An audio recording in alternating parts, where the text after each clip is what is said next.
for this bill is not a strike-breaking, union-busting bill. You're the best argument I know for it. Bob Kennedy and John Kennedy hated the mafia all out of proportion, and the mafia hated them right back. You roll in, your head down, you shoot up, keeping your head down so if they start hitting you, you're protected. That was the perfect mob hit. The people that had so much to gain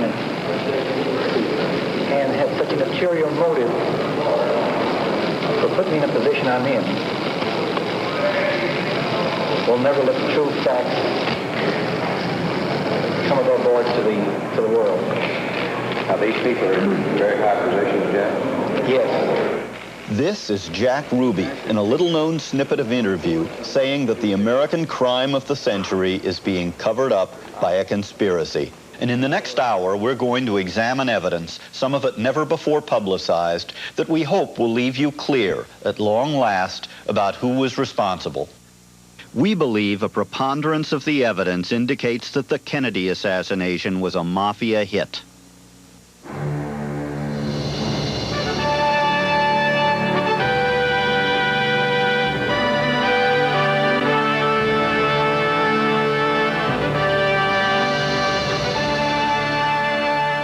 I'm Jonathan Kwitny, and our subject on this edition of the Kwitny Report is the assassination of President Kennedy, a crime that changed our lives.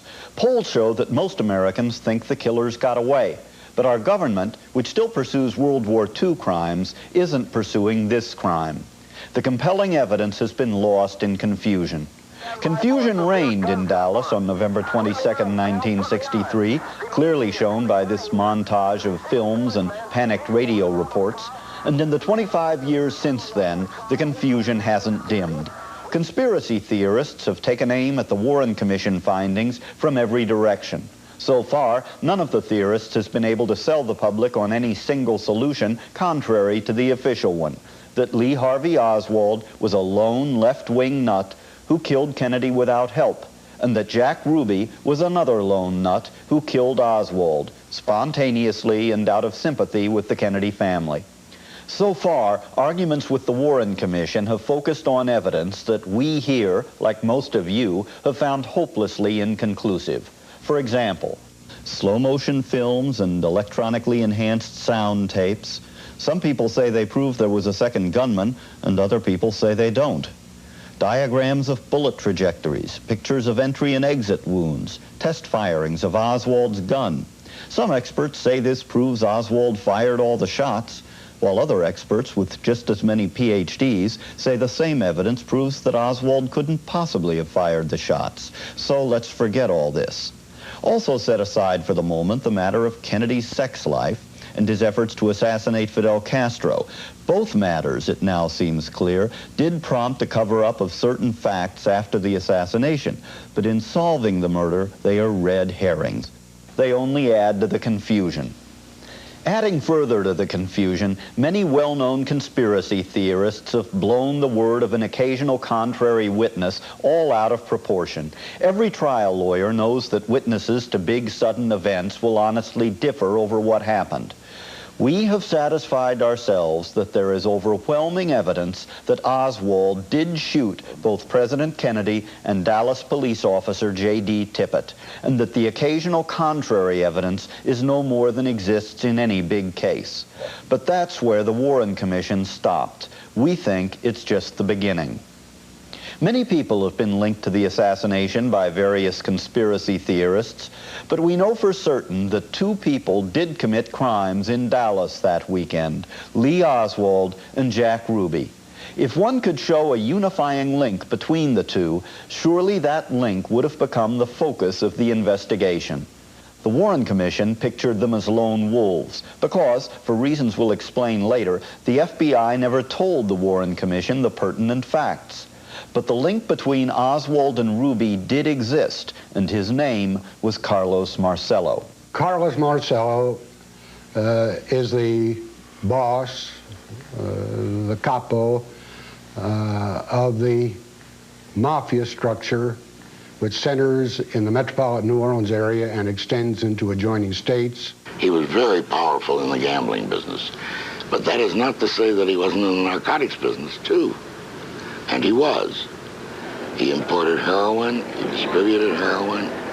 His tentacles in gambling particularly reached all the way to Dallas and Houston. Jack Ruby ran a striptease bar in Dallas.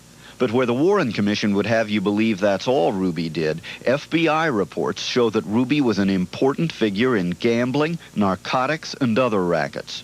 Ruby was described in one FBI document of the late 50s as being heading up a major narcotics operation that ran in Texas, the East, and even into Mexico. This is David E. Scheim, an MIT-trained mathematician whose fascination with the Kennedy case led him to spend 15 years sifting through tens of thousands of pages of raw data, much of it obtained through the Freedom of Information Act. We find he has ties to top mafia people around the country.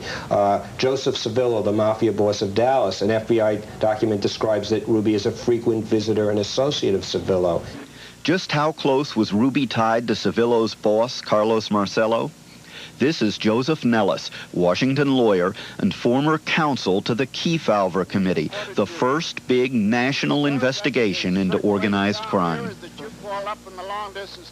Could somebody have operated in the fields of gambling and narcotics in Dallas in the early 1960s without Carlos Marcello saying it was okay?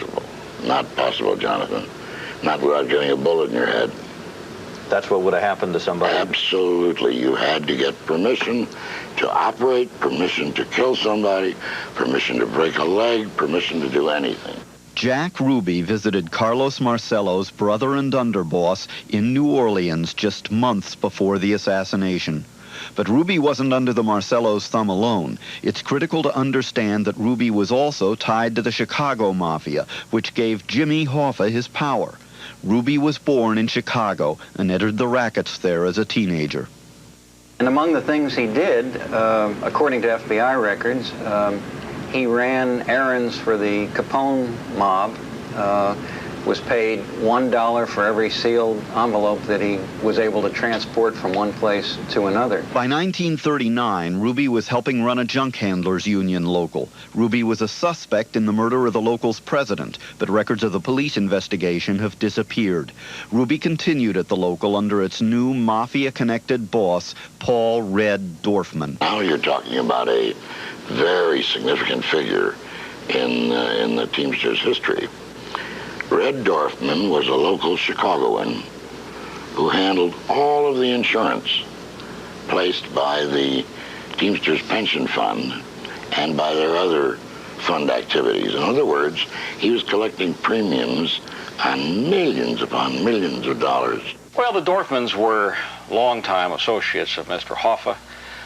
They certainly had very close links to organized crime in Chicago and elsewhere, and Mr. Hoffa made arrangements that they receive certain plum-type insurance contracts dealing with the pension fund and what have you, which were very lucrative. There was a sweetheart arrangement between the Dorfman agency and Jimmy Hoffa that did well for both of them. I'm sure that I'm not exaggerating it one bit when I say that Jimmy Hoffa counted himself one of Red Dorfman's best friends. But Ruby's ties to Hoffa were not just indirect through the Dorfmans. The shocker is that Ruby knew Hoffa himself. Author Dan Moldea, who was the first to publicly assert that the Mafia killed Kennedy, was stunned some years ago when Hoffa's son told him that Jimmy Hoffa had known Ruby since 1939. The son, James Hoffa Jr., a respected Detroit lawyer, then tried to put the remark off the record, so Moldea confirmed it by tape recording a phone conversation between them. And so I turned on the tape recorder, and on tape, Hoffa admitted it again, that his dad was a friend of, that his friend was a Jack Ruby. Well, you told me that your father knew Jack Ruby, but, you know, I remember you said, so what? 1939. He was the kind of guy everyone knew. 1939. Oh, that's when he knew him? Back when he was working with Dorfman? Well, I don't know what he was working with, but he's in Chicago in 39. Yeah, he was working for Dorfman.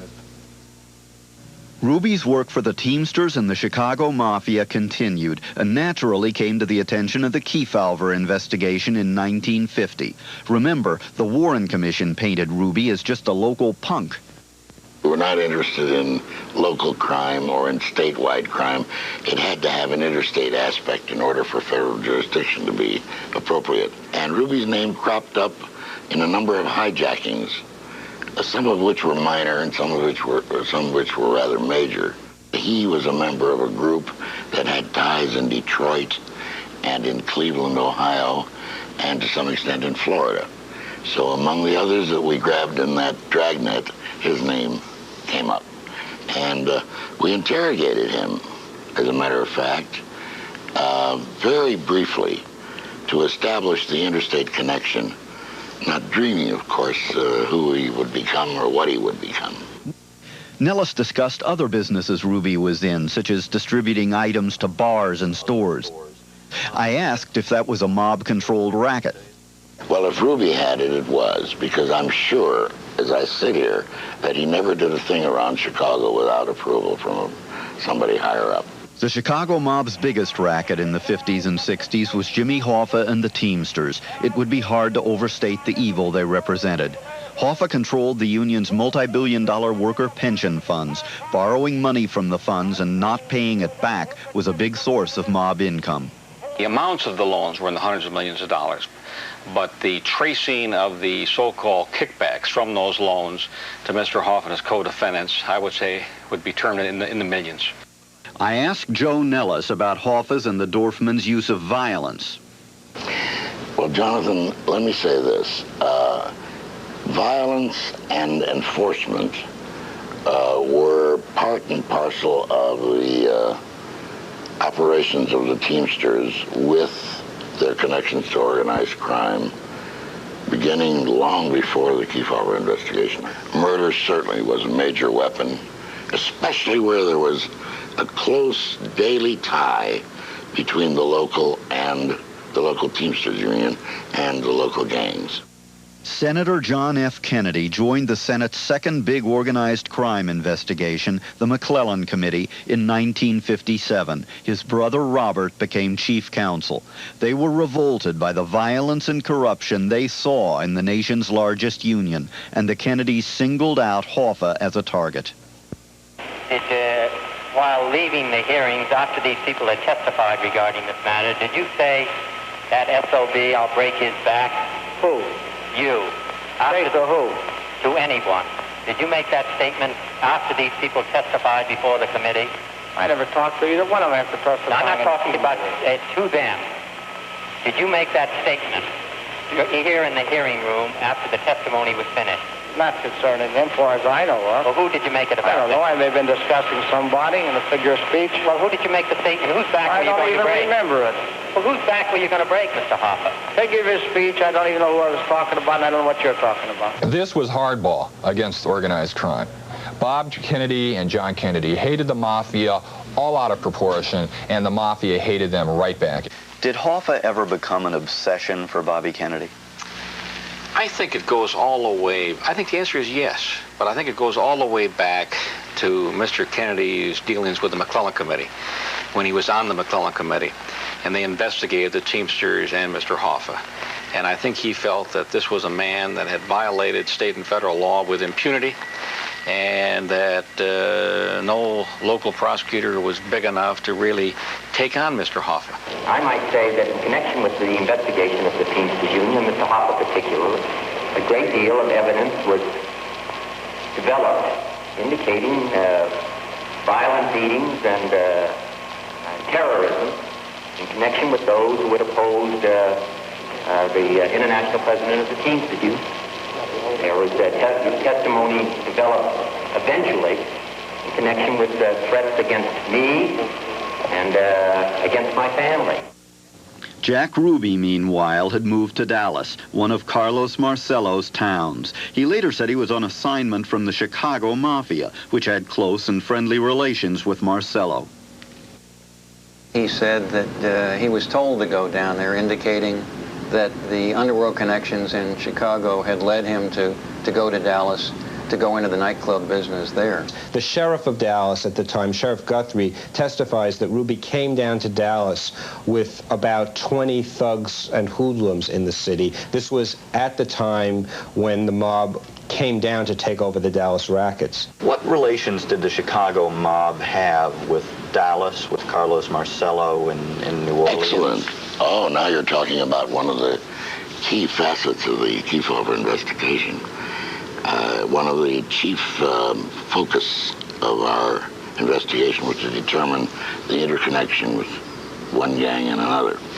It turns out the Chicago mob, above all, I'm talking about Tony Accardo, Sam Giancana, and before him Al Capone, were the most active in arrangements with other mobs in other cities. Ruby soon became involved in the Cuban gambling and vice operations of Marcello's friend, Florida Mafia boss Santos Trafficante. According to records and corroborated testimony, when a triumphant Fidel Castro jailed Trafficante and others in 1959, Ruby offered $25,000 to an arms supplier of Castro's for help springing the prisoners. Ruby dashed to Cuba twice, his fare paid by a gambling operative of Trafficante's. 4 days after the Kennedy assassination, the CIA learned from a reliable witness that Ruby had personally visited Trafficante, a ranking mafia godfather, in his Cuban jail. Clearly, Ruby's ties to the mafia weren't just marginal, as the Warren Commission suggested. He was exactly the sort of person to be assigned an important and risky mission, and he was not the sort of person who would have suddenly shot Oswald in sorrow for the Kennedys.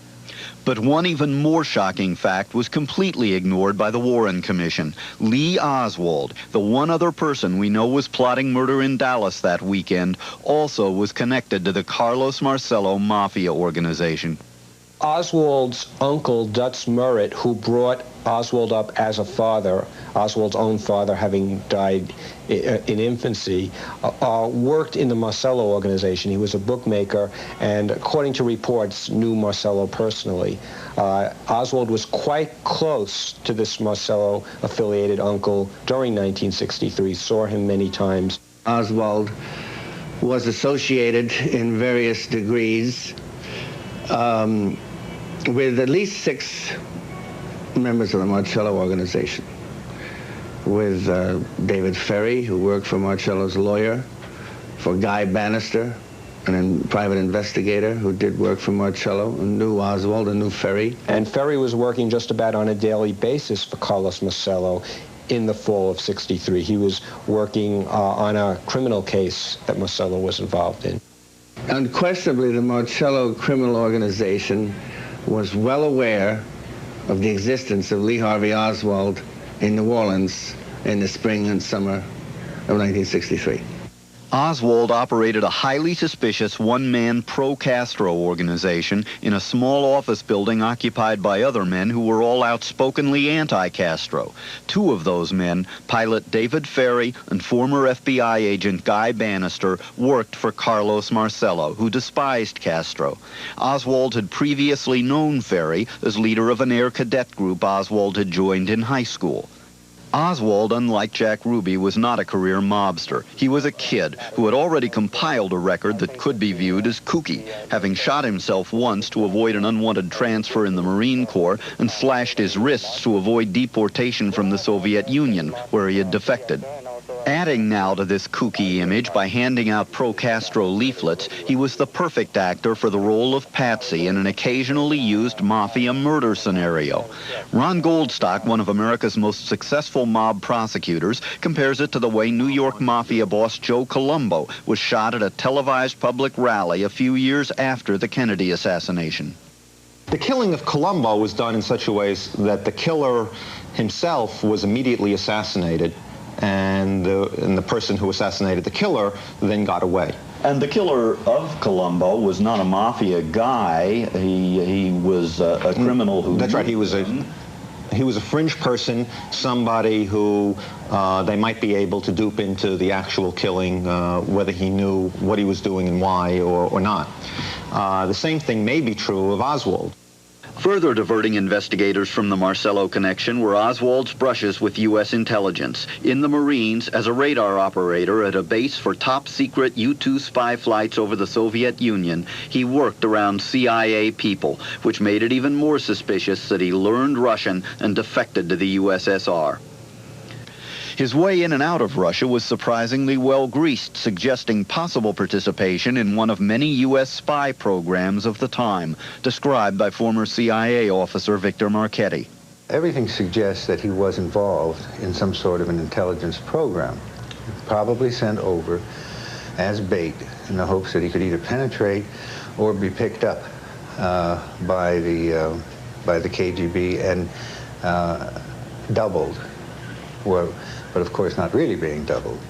On his return home, Oswald was close to at least one person who had been involved in U.S. intelligence operations, all prompting suggestions that the CIA killed President Kennedy, even though there's no evidence of it, and no one has suggested that Jack Ruby was CIA. To create a motive for the CIA, history has been revised to say that Kennedy was going to pull out of Vietnam and make peace with Castro. In fact, however, the very month President Kennedy was killed, he had ordered a coup in Vietnam that only deepened American involvement there. And records show that literally to the day of the assassination, the Kennedys continued to encourage plots to assassinate Castro and sabotage the Cuban economy. The CIA lacked a motive. Nor would Castro or Khrushchev likely have risked World War III to make Lyndon Johnson president. Though accusations have been made, congressional investigators expressly exonerated Castro in the assassination. Only one group had anything big to gain by replacing Kennedy, and it had everything to gain. There are a number of different areas where action is needed. I think that in the field of organized crime, I think it's a very serious situation that's facing the country at the present time. Bobby Kennedy, when he had joined the Justice Department, revitalized the organized crime and racketeering section. He had been counsel to the McClellan Committee on which Jack Kennedy had sat as a senator. He recognized the danger of organized crime in this country, and he was really the first Attorney General to do so in a vigorous way. He brought together some of the best and the brightest people to work in that Justice Department. He had the FBI working with lawyers, going out different parts of the country, conducting investigations, prosecutions, and they were beginning to make a difference. Bobby Kennedy, demonstrating his relentlessness, developed a source within the underworld, a person who later turned state's evidence. That was Joe Valachi. And Joe Valachi went public in, I think, the fall of 1963, testifying about who killed who did what to whom, and he was a soldier. He was an actual made member, a soldier within the Vito Genovese family, and was responsible for putting a lot of people in jail. Bobby Kennedy is probably the best crime fighter this country's ever had. He was the roughest on organized crime, and as Attorney General, he was eating mob guys for breakfast. Under President Johnson and defense-oriented Attorney General Ramsey Clark, the war on the Mafia predictably cooled off. Beyond the benefits reaped by the Mafia in general on Kennedy's death, two men in particular had faced ruin if the Kennedys had stayed in office: Carlos Marcello and Jimmy Hoffa.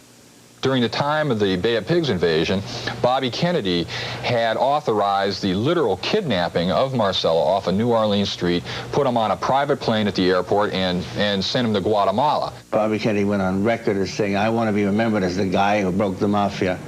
In particular, he was incensed, he was enraged over Marcello's defiance of his deportation. Marcello had re-entered the country illegally, surreptitiously, about 2 months after Bobby Kennedy had deported him. The Kennedys kept after Marcello, who was on trial the very day the shots were fired that removed Kennedy from office, saving Marcello's career.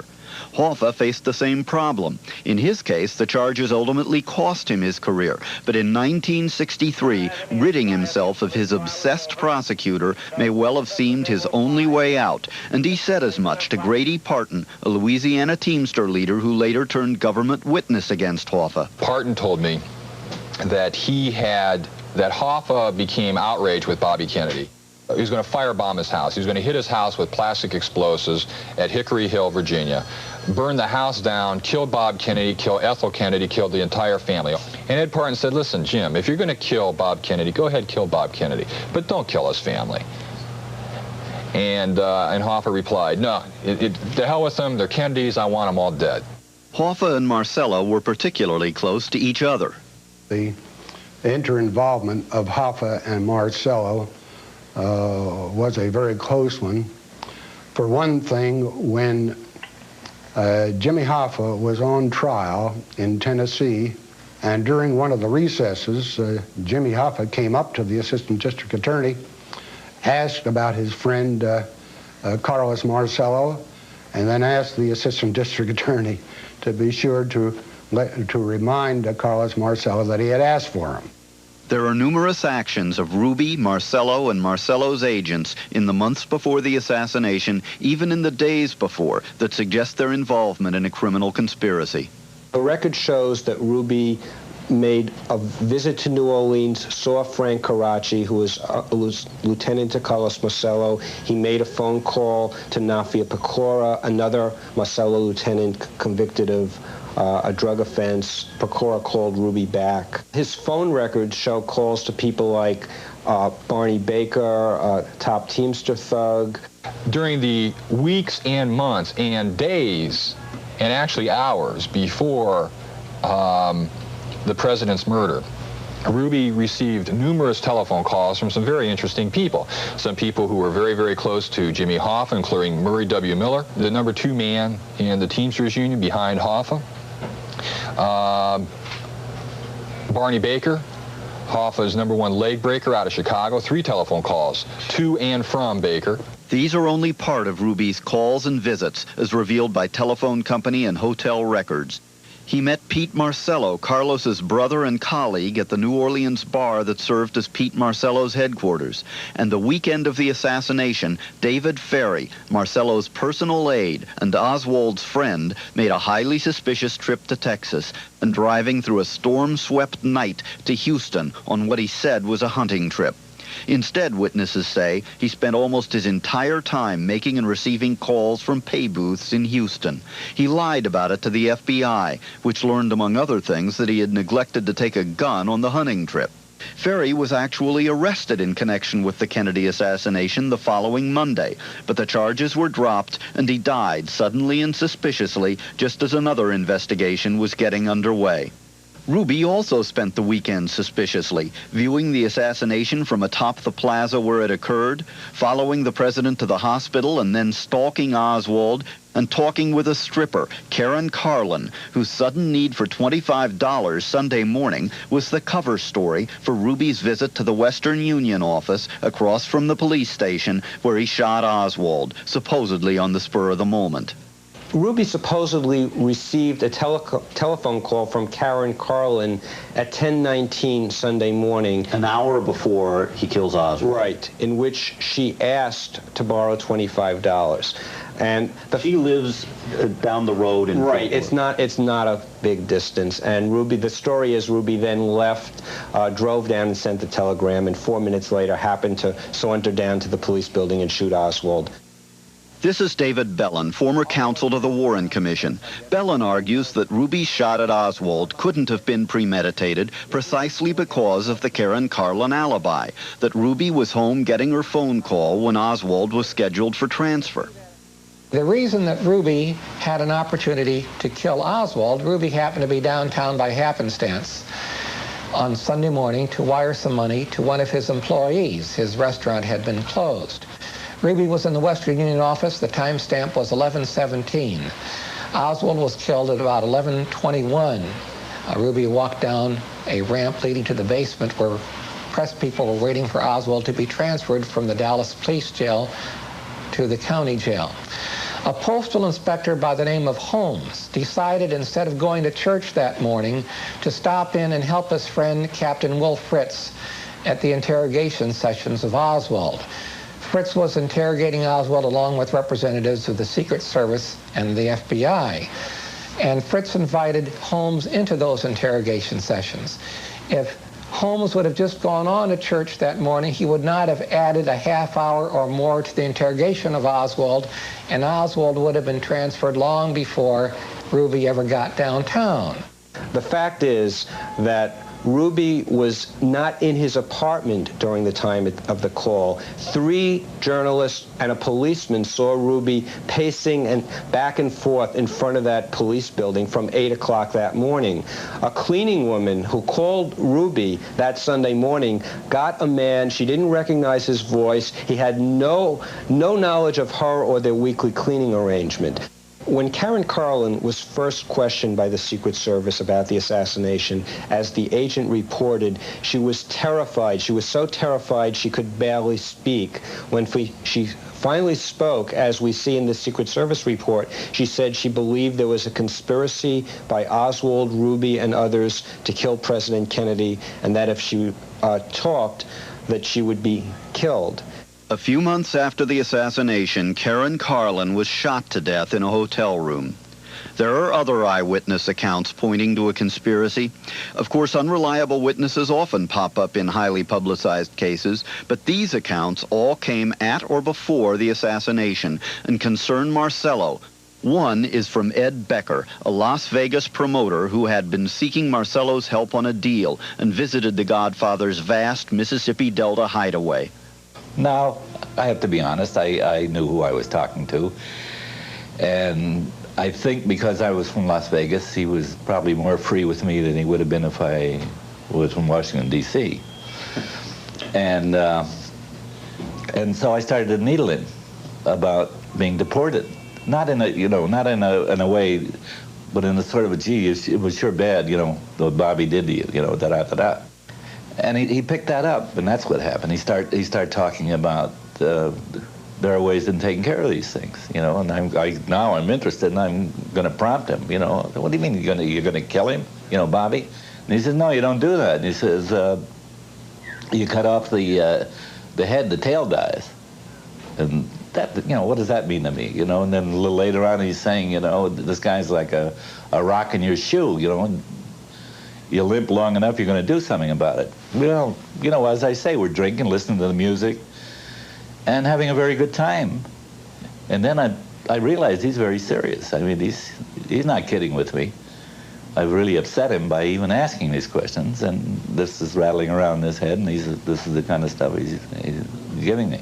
Becker reported this incident to the FBI long before the assassination, and before the stone out of the shoe phrase became popularly known as mafia hit talk. A Cuban, Jose Alemán, has testified to a similar story about Marcello's friend Traficante. And Marcello biographer John Davis uncovered FBI files showing that a Georgia mayor and businessman, Eugene Sumner, actually reported seeing Oswald take a wad of bills from a Marcello underboss at the restaurant Marcello uses as a headquarters in New Orleans. The story is all the more believable because Sumner, in New Orleans for a business trip, apparently didn't know that the restaurant where he was having dinner and the manager he saw hand over the money were connected to the mafia. Only 3 days after the assassination, he went straight to the FBI. Well, actually went to a police officer first, then the FBI, and told the whole story. They then sent him photographs of Lee Harvey Oswald, and he verified that that was the man he saw in Marcello's headquarters. The FBI never followed up the Sumner report, and Sumner refuses to discuss it now. And there is still more evidence that requires us to think in terms of a conspiracy. Compelling evidence that a fake Oswald was busy creating a phony image for the real Oswald as a left-wing nut. The Warren Commission used the left-wing nut image in concluding Oswald was the lone assassin. It cited, among other things, a trip Oswald made to Mexico City 2 months before the assassination, in which he made himself highly visible at the Cuban and Soviet embassies. An investigator for the House Assassinations Committee, Edwin Lopez, pried loose the CIA's photographic records of everyone who entered or left the Cuban embassy in Mexico City, matching the strips of negatives against time logs on all 3 cameras at the embassy. He found no Oswald. I'm a lawyer. I like to see evidence. And the evidence that we had was that there was no photograph. And if we had no photograph there and we had the negatives so that they had not been, it wasn't like someone had cut up and said between this time and this time we're going to reinsert them and retape them, etc. I mean, we had the photos there. You had the strips of negatives. Strips of negatives. So we had just to. one whole strip that was eliminated. There could have been, but everyone that we spoke to in Mexico City and outside told us there were only 3 cameras. And we had the scripts for all cameras. But the most persuasive evidence of a false Oswald comes from J. Edgar Hoover himself. Through the efforts of Marcello biographer John Davis, we have obtained this astounding secret memo Hoover wrote to the head of the Secret Service, a memo never shown to the Warren Commission. The key paragraph says the FBI itself concluded that the visitor to the Soviet embassy, identifying himself as Lee Harvey Oswald, was not in fact Lee Harvey Oswald. 2 Oswalds mean one thing, a conspiracy. But Hoover never told the Warren Commission. It took until the late 1970s for the House Assassinations Committee to begin to discover the mafia links to the JFK assassination. The House Committee's last report suggested a mafia plot, but was carefully hedged and ultimately collapsed in a dispute over acoustical testing. But the committee pointed the way for new discoveries by Scheim, Davis, and others. Why didn't the Warren Commission report the relationships and activities that indicate a mafia conspiracy? Because the people the commission was counting on to give it the facts, FBI Chief J. Edgar Hoover and CIA Chief Allen Dulles, not to mention Attorney General Robert Kennedy himself, all had to cover up the facts. All 3 men knew that the Kennedys had approved Castro assassination plots and were determined to keep that secret. They also knew that the plots had involved mafia elements close to Marcello. A thorough investigation might turn this up. CIA Chief and Warren Commission member Allen Dulles not only had the Castro secrets to protect, he may also have known that his agency used Oswald to spy on the USSR. It would have meant big trouble for either the spying itself or the link with Oswald to become known. Hoover, who controlled most of the Commission's information flow, had still other motives. Hoover basically, he never thought that the mafia existed in this country. As a consequence, the FBI, which was more interested in the Red Scare and the witch hunts and the commie bashing, they were very much a part of the movement to move the attention away from the Kefauver Committee and organized crimes and syndicate crime, and to move it into the witch hunts of the House Un-American Activities Committee and the Joe McCarthy hearings of the early 1950s. Robert Kennedy, time and again, chewed out J. Edgar Hoover for not getting the information on Carlos Marcello and his organization that he wanted. Okay, so if allegations come in linking Carlos Marcello to the assassination, that was the last thing J. Edgar Hoover ever wanted to hear.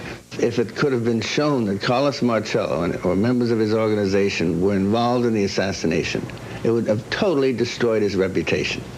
For everyone, including President Johnson, who wanted to get the country past the affair as soon as possible, the lone nut theory was convenient. Nicholas Katzenbach, running justice in Robert Kennedy's absence, signed off on that conclusion literally before the president had been buried. Allen Dulles promoted that idea at the Warren Commission's first meeting. Yet 25 years later, Aaron Cohn, one of the nation's most respected lawmen, says this regarding Carlos Marcello and the Kennedy assassination. One of the toughest things to do in our society is to make people recognize that the old idea about anyone alleging guilt by association has to be waived when you start talking about the conspiracies of organized crime, because organized crime is crime by association. That I believe that there was an adequate basis in the official findings to justify an ultimate indictment by a grand jury, since I believe that there were the necessary ingredients of a conspiracy, two or more people involved, and at least one overt act. There is no statute of limitations on homicide. Godfather Marcello is now 78 years old. I remain skeptical that the criminal test of beyond a reasonable doubt could be met so long afterwards. But it does seem that the preponderance of the evidence, the standard for civil court juries, indicates a mafia conspiracy to kill President Kennedy. Two of our guests here in the studio agree with Aaron Cohn that a grand jury should meet and indict. They are John Davis, author of the new Marcello biography, Mafia Kingfish, and David Scheim, author of Contract on America. And we are joined by David Bellin, counsel to the Warren Commission, whose new book is Final Disclosure, The Full Truth About the Assassination of President Kennedy, which also contains startling new information about Kennedy's foreign policy. And in Washington, Senator Arlen Specter, another former Warren Commission counsel. Senator, have you written a book? No, I haven't written any book. I'm just here gratis. That's terrific. Yeah. Okay. David Bellin and Senator Specter, let's start with you, David Bellin. I saw you taking notes during the tape you just saw. Well, I took notes because I was so disappointed that a person as sophisticated as you, Mr. Kwitny, has fallen hook, line, and sinker for the central thesis of books of fiction, such as the Mafia conspiracy books, that the Mafia was involved in the assassination of President Kennedy. Whenever you have claims of conspiracy, you have to go to the central thesis of the claim, and you have to apply two things. First is you have to take a look at the heart of the evidence, and the second thing you have to do is apply some common sense.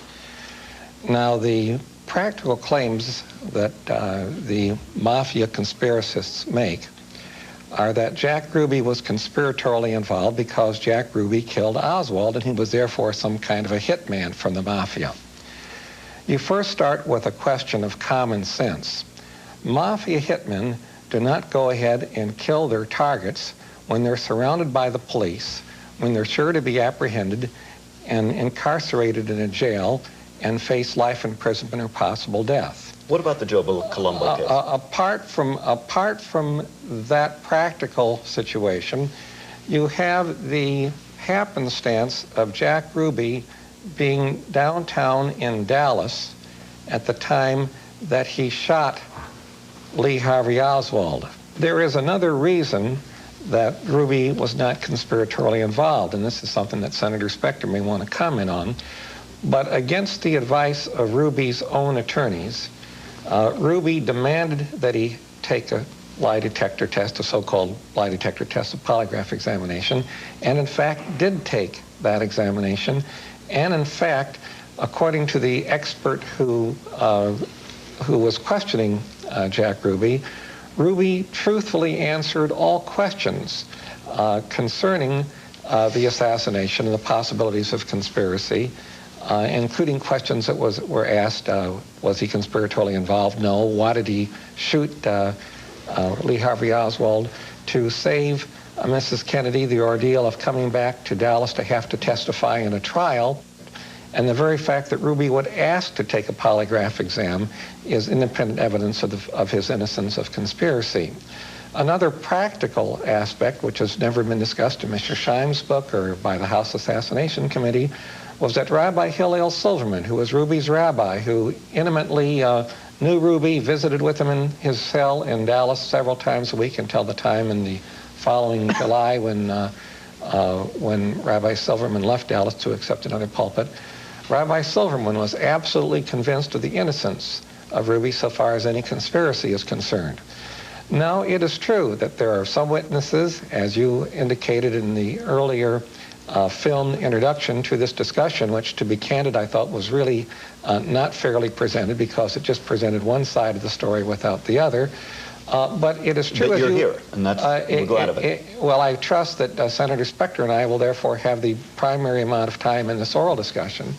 But it's true, as you pointed out, that and trial lawyers know that whenever you have witnesses to an accident, to any sudden event, you're going to get different stories. And it's true that there are some people that claimed that they saw Jack Ruby in and around the police station earlier that morning. The fact is that if Jack Ruby were going to go ahead and stay around there to make sure that he was going to get Oswald, he would not have left the police station to go and send a wire in the Western Union office because in no event would someone know exactly when Oswald was coming down. Let David Scheim reply. Let me tell you, the police Lieutenant Rebel had so many witnesses who placed Ruby wandering around the police station that he said he didn't even need Rushing's testimony, and the whole crux of the issue with whether Ruby was convicted on first-degree murder was that his alibi was false. It was a premeditated murder. This is what the jury found. May I supplement that last remark of Mr. Scheim's?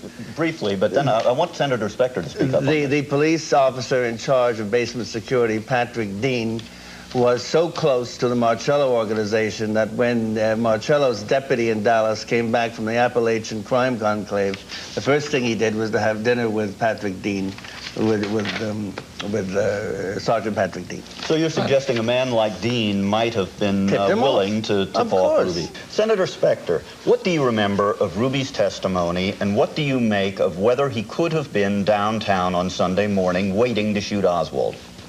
What I recall of Ruby's testimony was that he flatly said he was not involved in a conspiracy and that he passed a lie detector test. When we deal with the question of whether Ruby broadly hinted at a conspiracy, I saw that comment made in Mr. Shine's book at page 3, and I went back and checked the transcript carefully, and it simply isn't so. It was taken out of context. The investigations which have been conducted on the assassination of President Kennedy, and there have been many, many, simply do not support any theory of a conspiracy or any proposition that the mafia was involved in an assassination. When you asked me earlier if I had written a book, I said, no, I have written no book for profit, but what I might have pointed out was that I participated in writing one book. It's called the Warren Commission Report, which has been read by virtually no one. And in this book, from pages 243 to 423, there is a detailed analysis of the investigation of possible conspiracy. And the conclusion was no evidence of a conspiracy. My reading of the report was that Ruby's lie detector test was inconclusive. But I want to ask you if you were aware at the time of the commission that that J. Edgar Hoover himself had concluded that an imposter had identified himself as Lee Harvey Oswald 6 or 8 weeks before the assassination at the Soviet embassy. And if you had been aware that the CIA photographs of everyone entering the Cuban embassy showed that the person identifying himself as Lee Oswald and raising somewhat of a ruckus when they turned him down as a visa was an imposter, wouldn't that have indicated a conspiracy, and would that have changed any of your investigation? Well, I did not know of that specific issue or allegation. Doesn't that show that there was a conspiracy? No, not necessarily. And I think that there had been materials kept from the commission, but I would point to Mr. Davis's prologue in response to this question as to what the commission did and how much we relied on Hoover. We conducted an independent investigation, and this investigation was conducted by people outside of government. Went to the Chief Justice of the United States, to John McCloy, and to others of independence, and went all around the country to find young lawyers who had no association with the government. Younger lawyers. David Bellin of Des Moines, Arlen Specter in Philadelphia, from Chicago, from Los Angeles. And Mr. Davis, in his introduction, says that the commission was a collective one of cowardice, ignorance, self-deception, and naive acceptance of the gospel according to Hoover. And the fact is, we weren't. We conducted an independent investigation, and we differed in many respects from what the FBI had concluded. And I think we found the real facts, and certainly no one in the intervening 25 years has disproved our basic conclusions. Could I respond to that? Sure. Yes, what I was driving at in that introduction of Mr. Shime's book, in which I go into it at considerable length in my own book, is that the Warren Commission simply did not receive adequate information suggesting the possibility of a conspiracy involving organized crime. And I can give you some examples.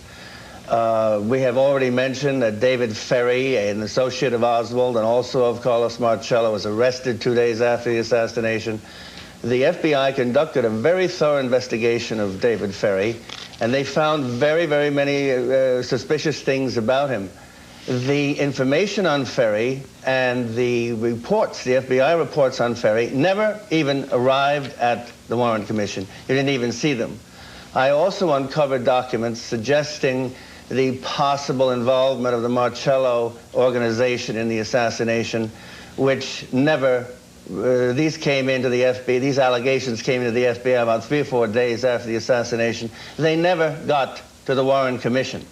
We could go on. there were, as we know, there were very, very unsavory plots on the part of the CIA in alliance with the mafia to assassinate Fidel Castro, which Robert Kennedy, as Attorney General, knew about, which the director of the FBI, J. Edgar Hoover, knew about, which Allen Dulles, who sat on the Warren Commission, knew about. These were never given to the Commission. The Commission knew nothing about them. They were never informed. Senator, were you aware of Lee Oswald's ties to the same criminal organization in New Orleans that Jack Ruby was tied to? Were you aware of the mafia assassination plots? The answer is no, I was not, but let me hasten to add that that was not my area of responsibility. I have not had an opportunity to read Mr. Davis's book, although I tried to do so before this program. I hurriedly read Mr. Shine's book. But what I have seen in the cuts which you sent me, and in Mr. Shine's book, and I think in Mr. Davis's book, but I can't be sure because I haven't read it, are snatches of a little fact here and there, which really add up to nothing. On the materials that I know about in detail, as to the trajectory of the bullets, of the direction of the shots, Mr. Shine is simply categorically wrong. That's what Senator Specter just said. He said that David Shine is so wrong, his credibility is so subject to question on these basic facts that therefore, when he's so wrong on these basic facts, you have to assume that he's also wrong on putting together the little bits and snatches. I have to respond. You have to respond to that. I've been attacked by two people. Yeah. Let me say, first of all, the Senate Intelligence Committee reviewed the Warren Commission's performance in 1976. The committee found from memos from Hoover and Johnson that there was predetermined instructions that Oswald was the lone assassin. Bert Griffin was the staff member in charge of Jack Ruby. He was not allowed to go to Jack Ruby's testimony. Griffin stated, "I feel betrayed. Evidence was withheld from me." Jack Ruby gave a canned alibi. Ruby asked for the polygraph test to get another chance for contact with federal officials. One final thing, just that you neglect to mention, is as Newsweek disclosed, Ruby wrote a note from his jail cell stating to his lawyer, Joe Tannehill, "Joe, you should know this. My other lawyer, Tom Howard, told me to make up the story that I shot Oswald so that Mrs. Kennedy wouldn't go to trial." Ruby's alibi is obviously preposterous. Given his background, over 100 witnesses saying that he had close mob ties and a significant mob position, the whole thing is preposterous. Mr. Shine, do you think that Lee Harvey Oswald... May I respond to that? Sure. Yes, Senator Specter. We are not going to settle Ruby's story by picking a piece here and a piece there. The only way people will understand it is if they go to the transcript that took about 2 hours. I was present for part of it. If they go to the lie detector test, and if they read that, I was present for all of that, and they will see in a total context, I believe, that Jack Ruby was telling the truth, that he was not involved in a conspiracy with Lee Harvey Oswald. When we have a piece picked here and a piece picked there and a piece picked somewhere else, and it is simply not possible for me to know all those details for many reasons. It was outside of my narrow scope. Some things were not given to the Warren Commission. But when you take a look at all of them, on the extracts that I saw before this program started, they simply don't amount to anything. You say, Mr. Kwitny, that they would establish beyond the preponderance of the evidence. Well, I flatly disagree with you. Senator, doesn't the existence of an Oswald imposter indicate that someone else was conspiring for what he did? Well, I do not know the details of the allegation as to an Oswald imposter. But I do know that the Warren Commission turned over every stone and found no conspiracy. Did you investigate what David Ferry was doing on the weekend? He said he was going hunting, but in fact took no gun, and witnesses said he was making phone calls and receiving them from pay booths. I did not, because that was not my area of responsibility, but there were other competent investigators who did, and since that time, that ground has been reviewed by many, many, many investigators, and including the House committee, and all have found no evidence of a conspiracy except for the acoustical evidence, which has since been totally discredited by the National Academy of Science. Well, the chief counsel of the House committee said there was much other evidence of conspiracy, and in fact wrote a lengthy book about it. Well, that's the chief counsel. The House committee, aside from the acoustical evidence, which was discredited, the House committee found no evidence of a conspiracy. Did the commission investigate the conversations that Oswald had with, that Jack Ruby had with high-ranking Teamster and Mafia people in the days and weeks before the assassination, and his own ties with Jimmy Hoffa and the Teamsters? Well, I do not know the answer to that question, again, because it was not my specific area of responsibility. But competent investigators went over every stone that there was available to us at the time. Does it bother you that Hoover reached conclusions about an Oswald imposter and didn't tell the commission?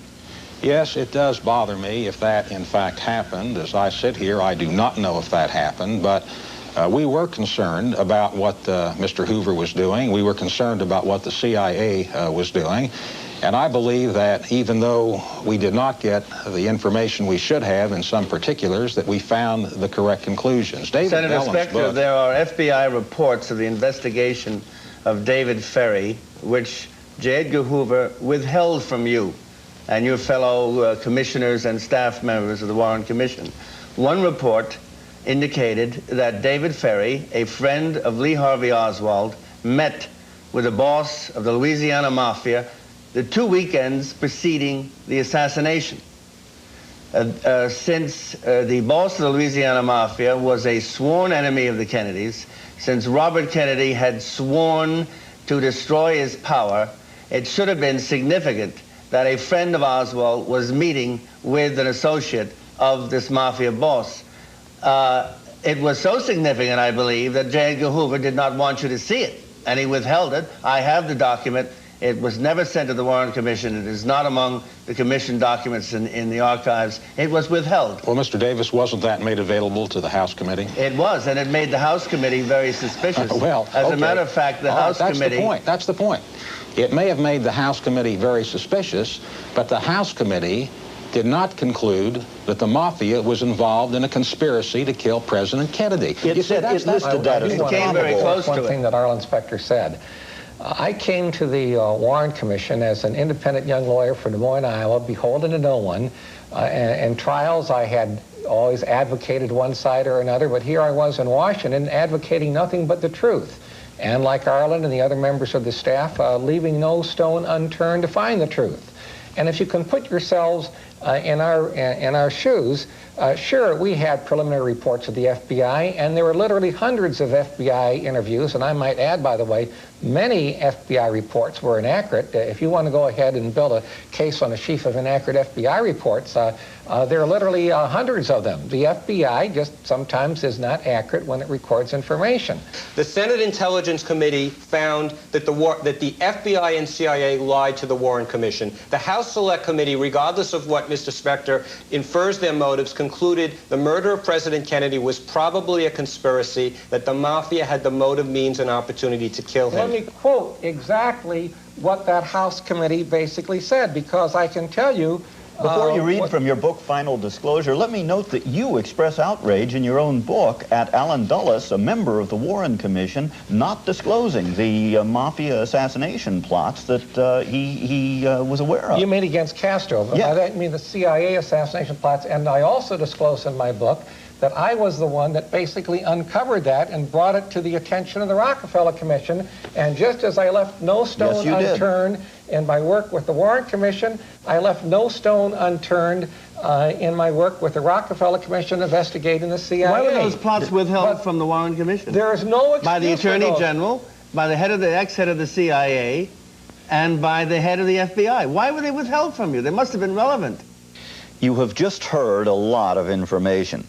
There's enough evidence that the documentary segment alone could have run 2 hours. At the start of the studio discussion, we said we'd keep taping until all the guests decided that they had said their piece, and we did. We've combed the transcript, and a fair statement of every point raised in opposition to our documentary was included in the edited version you just saw. My thanks to all our guests on this program. I'm Jonathan Kwitny, and I hope to see you next time on the Kwitny Report.